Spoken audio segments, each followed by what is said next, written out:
సిద్ శ్రీరామ్ భారతీయ చలనచిత్ర సంగీత పరిశ్రమలో ఒక సంచలనం. సిద్ శ్రీరామ్ గాత్రం, పాడే శైలి విభిన్నంగా ఉండడంతో కోట్లాది మంది అభిమానులను సంపాదించుకున్నారు. శాస్త్రీయ సంగీతంలోని లోతును, పాశ్చాత్య సంగీతంలోని స్టైల్ను మేళవించి దక్షిణ భారత సంగీత సామ్రాజ్యంలో కొత్త శకాన్ని సృష్టించిన అద్భుత గాయకుడు ఆయన. సిద్ శ్రీరామ్ జీవిత విశేషాలను మరియు ఆయన సంగీత ప్రయాణం గురించి ఇప్పుడు మనం వివరంగా తెలుసుకుందాం. సిద్ శ్రీరామ్ పూర్తి పేరు సిద్ధార్థ్ శ్రీరామ్. సిద్ శ్రీరామ్ మే 19, 1990లో చెన్నైలోని మైలాపూర్లో ఒక సంగీత కుటుంబంలో జన్మించారు.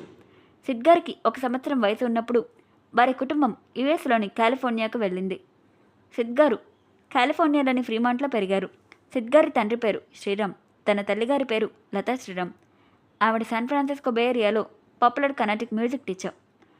సిద్ గారు తన 3 సంవత్సరాల వయసు నుంచే తన తల్లి వద్ద సంగీతం నేర్చుకోవడం ప్రారంభించారు. సిద్ గారికి ఒక సిస్టర్ కూడా ఉన్నారు. తన పేరు పల్లవి శ్రీరామ్.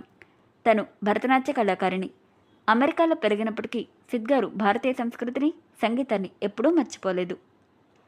2012లో ప్రసిద్ధ బ్రెక్లీ కాలేజ్ ఆఫ్ మ్యూజిక్ నుండి మ్యూజిక్ ప్రొడక్షన్ అండ్ ఇంజనీరింగ్లో గ్రాడ్యుయేషన్ కంప్లీట్ చేశారు. సిద్ గారి గాత్రంలో ఒక రకమైన ఆత్మ ఉంటుంది. కర్ణాటిక్ సంగీతంలోని గమకాలను, పాశ్చాత్య సంగీతంలోని R&B శైలిని కలుపుతూ ఒక వినూత్నమైన ప్రయోగాన్ని చేస్తారు. అందుకే సిద్ గారు ఏ పాట పాడినా అంత అద్భుతంగా ఉంటుంది. సిద్ గారికి బుక్స్ చదవడం మరియు ట్రావెల్ చేయడం అంటే చాలా ఇష్టం. సిద్ గారి favourite music director AR Rahman గారు. సిద్ గారు తన చిన్నప్పటి రోజుల్లో వాళ్ళ అమ్మతో కలిసి కారులో వెళ్తున్నప్పుడు వాళ్ళ అమ్మగారు రోజా మూవీ సాంగ్స్ని వినిపించేవారట. అలా చిన్నతనం నుంచే సిద్ గారు రెహమాన్ గారి మెలోడీ మ్యూజిక్ని బాగా వినేవారు. రెహమాన్ గారికి స్లమ్ డాగ్ మిలియనేర్లోని సాంగ్స్కు ఆస్కర్ వచ్చినప్పుడు రెహమాన్ గారితో కలిసి వర్క్ చేయాలనే కోరిక సిద్ గారికి కలిగిందట. అలా సిద్ గారు తను ఓన్గా కంపోజ్ చేసిన 2 సాంగ్స్ రెహమాన్ గారికి ఈమెయిల్ చేశారు. 2 వీక్స్ తర్వాత రెహమాన్ గారు రిప్లై ఇచ్చారు. సిద్ గారి ప్రతిభను గుర్తించిన రెహమాన్ గారు సిద్ గారిని ఫిల్మ్ ఇండస్ట్రీకి పరిచయం చేశారు. 2012లో మణిరత్నం దర్శకత్వంలో వచ్చిన కడల్ మూవీలోని అడియే సాంగ్తో సిద్ గారు తన కెరియర్ను ప్లేబ్యాక్ సింగర్గా ప్రారంభించారు. ఆ తర్వాత శంకర్ దర్శకత్వంలో వచ్చిన ఐ మూవీలోని ఎన్నోడో నీ ఇరుందాల్, నువ్వుంటే నాజాద్గా సాంగ్తో సిద్ శ్రీరామ్ గారికి విపరీతమైన క్రేజ్ వచ్చింది. తెలుగులో సిద్ గారికి ప్రత్యేకమైన అభిమానులు ఉన్నారు.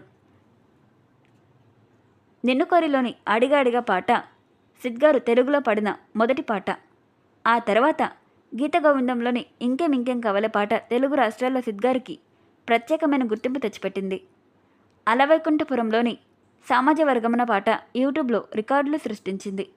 పుష్పలోని శ్రీవల్లి పాట ప్రపంచవ్యాప్తంగా ఎంత ప్రభావం చూపిందో మనందరికీ తెలిసిందే.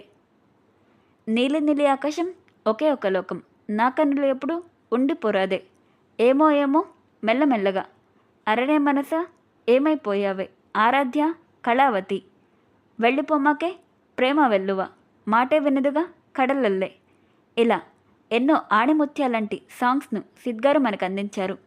సిద్ గారు తన ప్రతిభకు గుర్తుగా అనేక ఫిల్మ్ఫేర్ అవార్డ్స్ను అందుకున్నారు.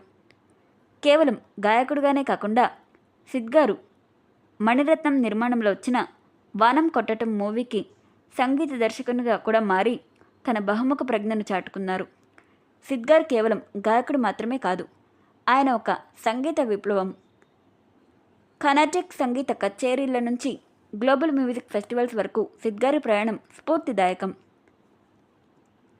ఎంత ఎదిగినా తన మూలాలను, శాస్త్రీయ సంగీతాన్ని వదులుకోకుండా నిరంతరం కొత్తదనం కోసం పరితపించే సిద్ శ్రీరామ్ గారు భవిష్యత్తులో మరిన్ని అద్భుతమైన గీతాలను మనకు అందించాలని ఆశిస్తూ wishing a very happy birthday to the sensational singer Sid Sriram గారు.